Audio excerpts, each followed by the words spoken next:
para o povo e para todos aqueles visitantes que queiran participar nela.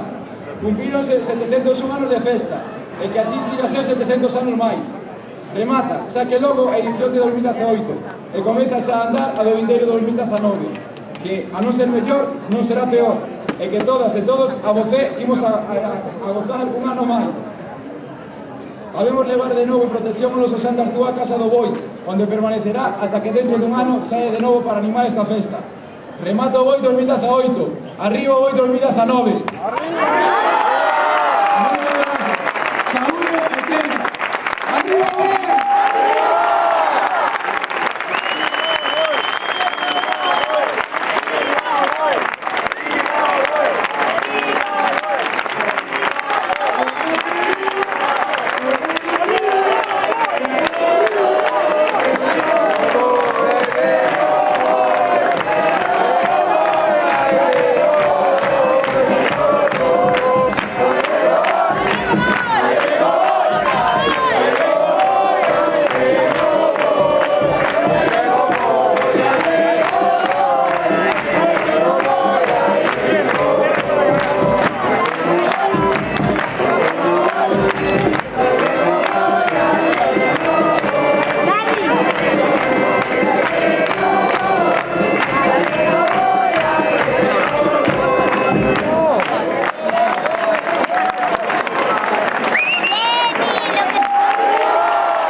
Bájame, subir.